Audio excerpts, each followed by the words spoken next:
الرحمن الرحیم اللہ اکبر لا الہ الا اللہ واللہ اکبر وللہ الحمد انہ وحدہ صدق وعدہ نصر عبدہ حزم الاحزاب وحدہ لا الہ الا اللہ ان اللہ وملائکتہ یصلون علی النبی یا ایہا الذین آمنوا صلوا علیہ وسلموا تسلیما رب اشرح لی صدری ویسر لی امری واحلل عقدۃ من لسانی یفقهوا قولی ربی ادخلنا مدخل صدق واخرجنا مخرج صدق واجعل لنا من لدنك سلطانا نصيرا وجاء الحق وزهق الباطل ان الباطل كان زهوقا.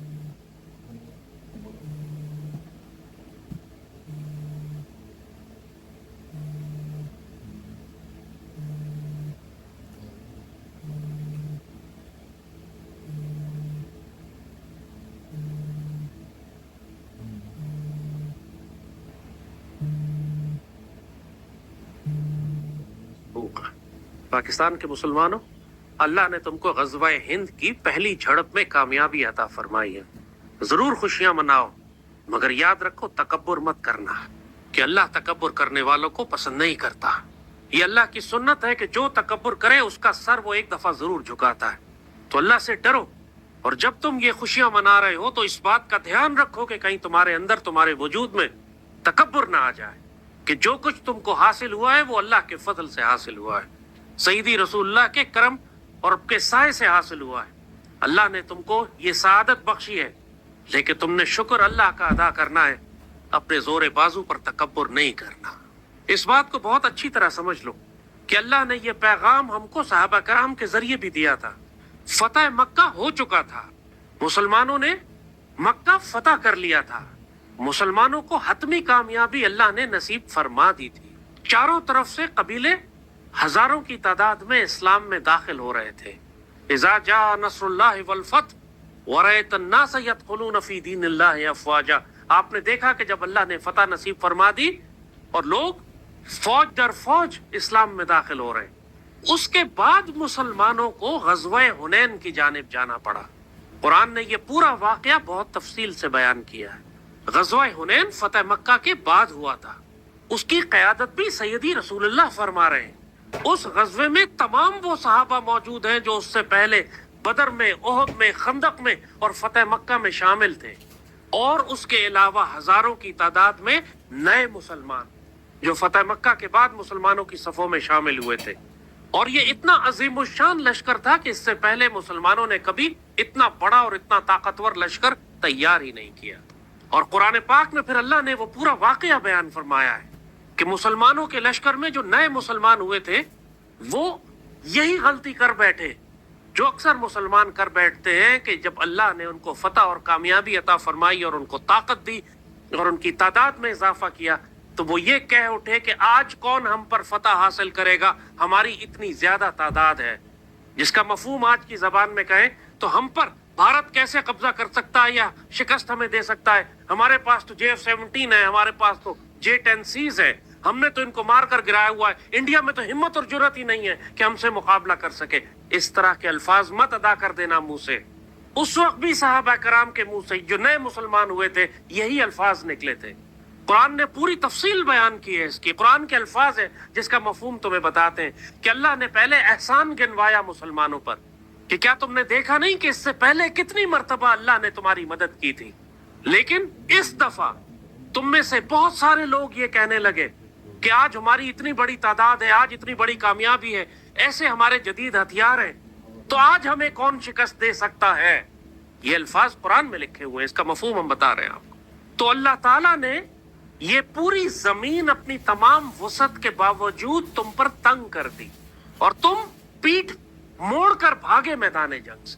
غزوہ حنین میں یہ ہوا کہ جب یہ 10,000 مسلمان جہاد کے لیے آگے بڑھے تو دشمنوں نے چاروں جانب سے اس طرح تیروں کی بارش کی، یعنی آج کی زبان میں کہیں کہ اس طرح کروز میزائل فائر کیے، ایسے ڈرونز بھیجے، ایسے آرٹلری فائر کی کہ پورا مسلمانوں کا لشکر جس کی قیادت سیدی رسول اللہ فرما رہے تھے وہ لشکر بکھر کر پیچھے چلا گیا.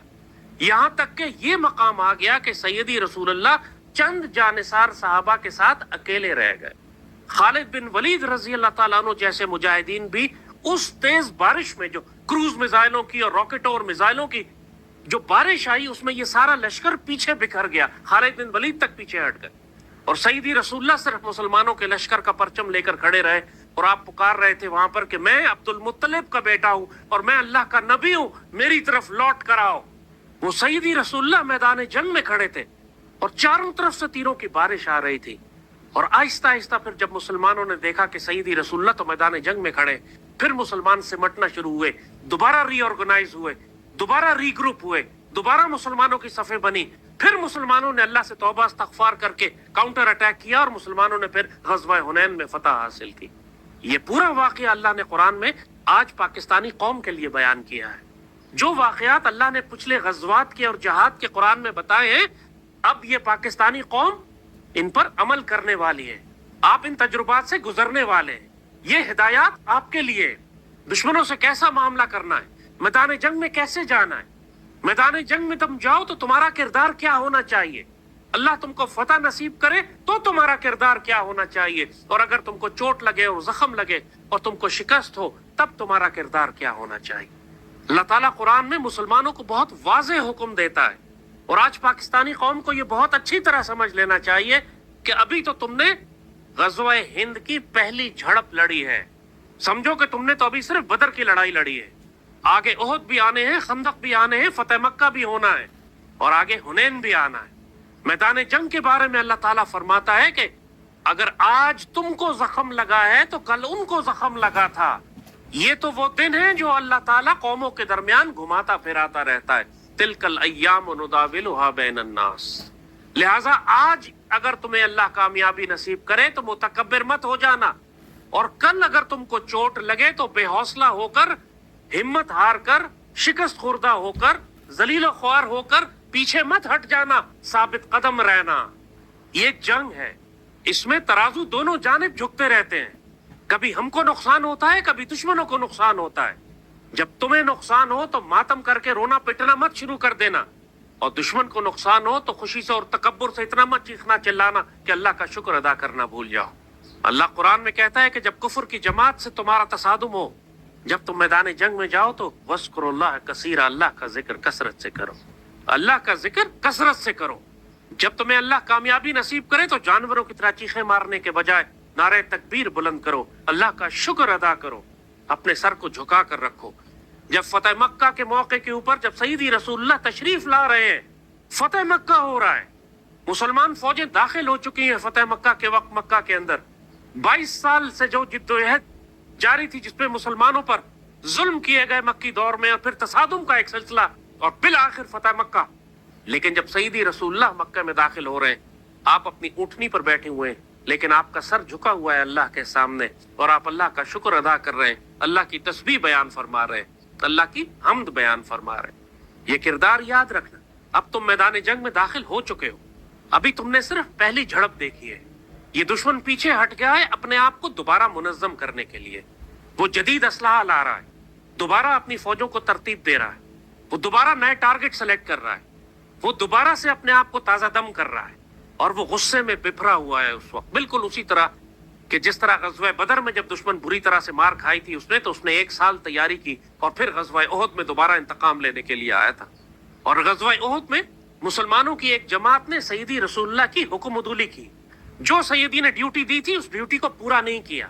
نتیجہ یہ ہوا کہ اس جنگ میں مسلمانوں کو نقصان زیادہ ہوا، بڑا شدید نقصان ہوا۔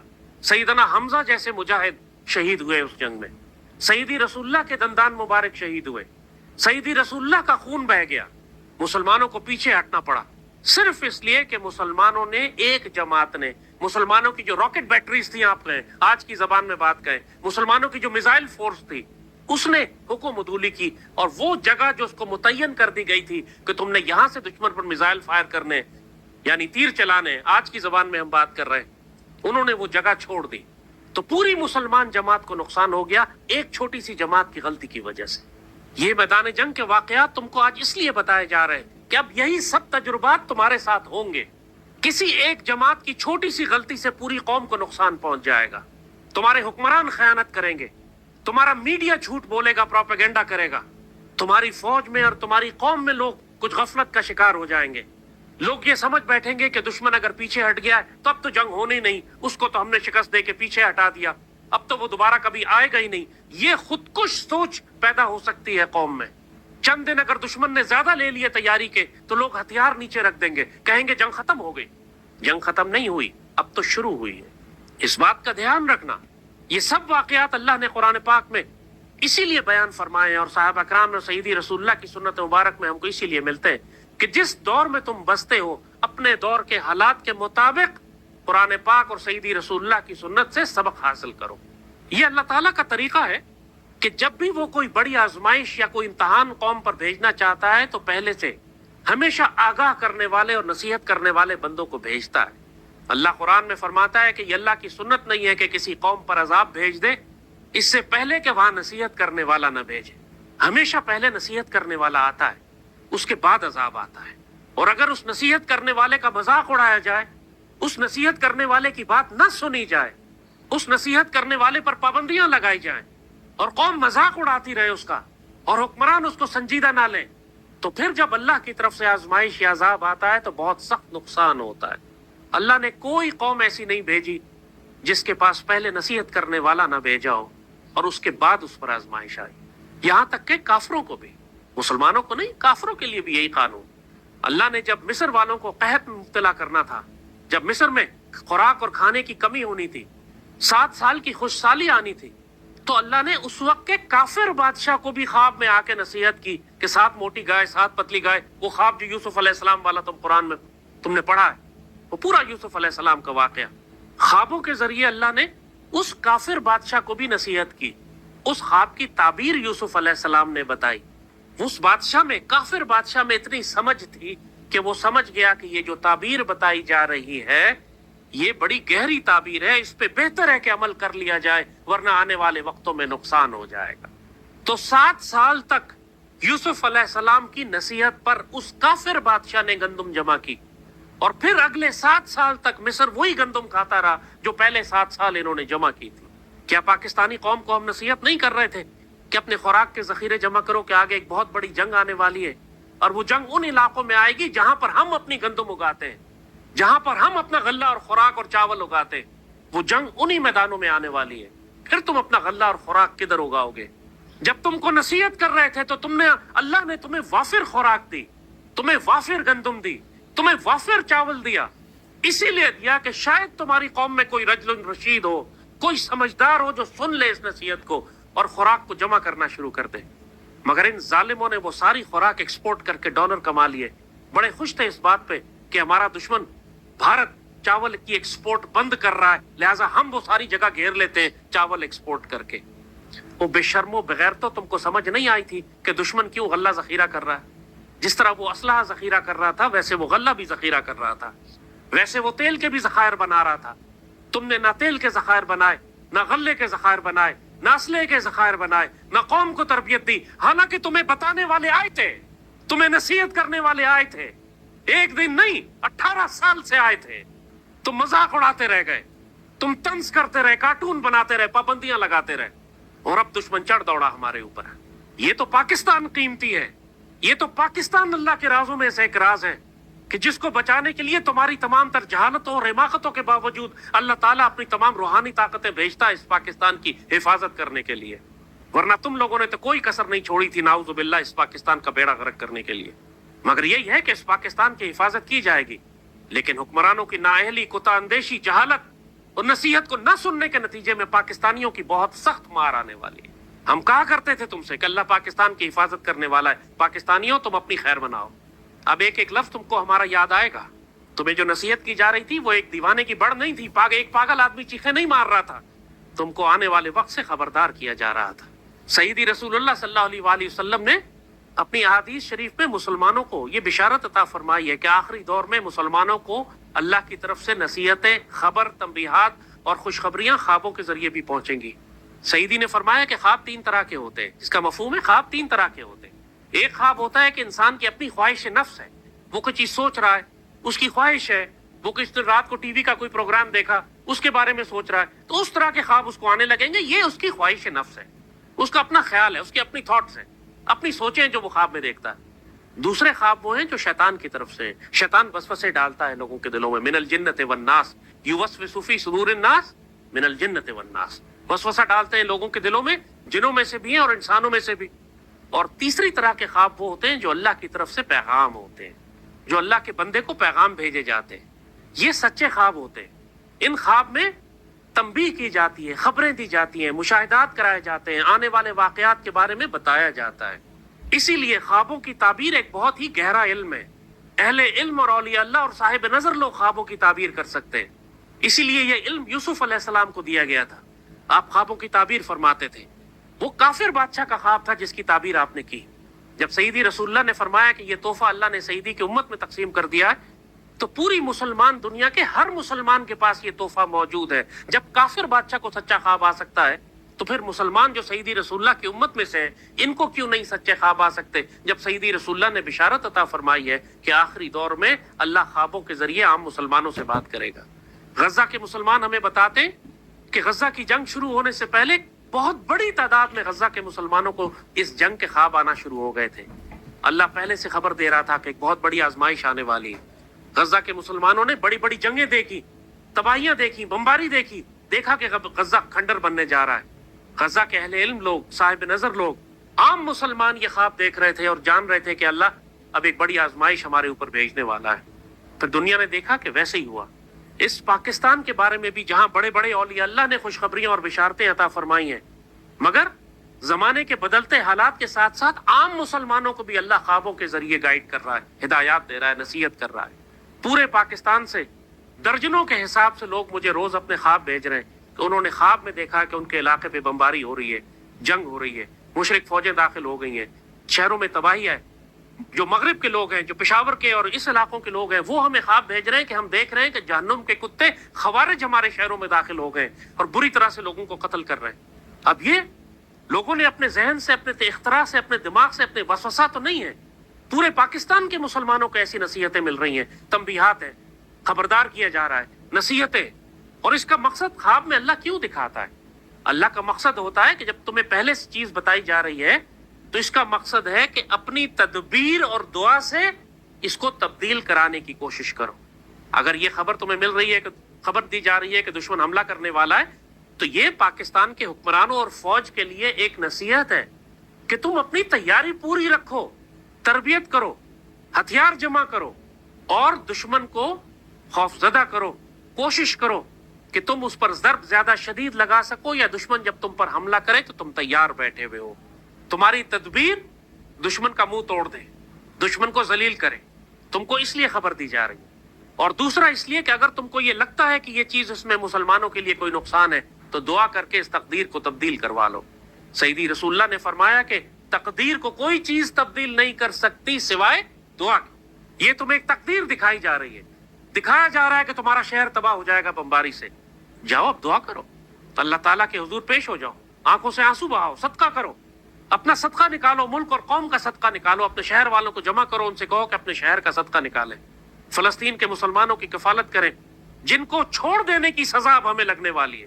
جب فلسطین کی بمباری ہم اس قوم کو دکھاتے تھے اور تباہی دکھاتے تھے، وہاں کے مسلمانوں کے چیخیں اور آہیں سناتے تھے، تو پاکستان کے امیر اور کروڑپتی لوگ کہتے تھے کہ یہ ہمارا مسئلہ نہیں ہے، بہت دور پرابلم ہے، یہ ہم کیوں اپنا مال خرچ کریں اہل فلسطین پر، یہ عربوں کا مسئلہ ہے، ہمارا نہیں۔ یہ اب اسی بات کا عذاب تمہارے اوپر آنے والا ہے۔ ہم گواہی دیتے ہیں اس بات کی، پچھلے 1.5-2 سال سے آج 600 دن ہو گئے فلسطین کی جنگ کو، اور صرف پاکستان سے چند ہزار لوگ ہیں جنہوں نے فلسطین کے مسلمانوں کی کفالت کی ہے۔ چند ہزار، لاکھوں میں بھی نہیں گئے ہم، چند ہزار مسلمان ہیں جو ہمارے ذریعے اہل فلسطین کی کفالت کر رہے ہیں۔ 25 کروڑ مسلمان ہیں پاکستان کے، اور ہم نے اجتماعی طور پر اہل فلسطین کو تنہا چھوڑ دیا، تو تمہارے خیال میں اس بات کی سزا نہیں لگے گی تمہیں؟ اس بات کا کفارہ نہیں دینا پڑے گا؟ اس بات کا مکافات عمل نہیں ہوگی؟ ہم نے پاکستان کا صدقہ نہیں نکالا؟ یہ جو آنے والی جنگ ہمارے اوپر ہے، تمام پاکستانی کثرت سے تم صدقہ نکالو، کثرت سے استغفار کرو، اور اپنے آپ کو تیار کرو کہ اب نہیں معلوم تمہیں کہ کس کے ساتھ کیا ہونے جا رہا ہے۔ جس طرح اہل فلسطین کو یہ نہیں معلوم، وہ کہتے ہیں کہ فلسطین میں اب صرف شہید رہتے ہیں، یا وہ جو شہید ہو چکے ہیں یا وہ جو شہید ہونے کے منتظر ہیں۔ وَمِنْهُمْ مَنْ قَضَى نَحْبَهُ وَمِنْهُمْ مَنْ يَنْتَظِرُ، وہ جنہوں نے اللہ سے کیا ہوا وعدہ پورا کر دیا اور جو وعدہ پورا کرنے کے منتظر ہیں۔ ابھی تو تم لوگوں نے پارٹی دیکھی ہے، جو کچھ ہوا ہے پارٹی ہے، یہ تو 10 مئی کو جو ہوا ہے، قوم جشن منا رہی ہے، خوشیاں منا رہی ہے،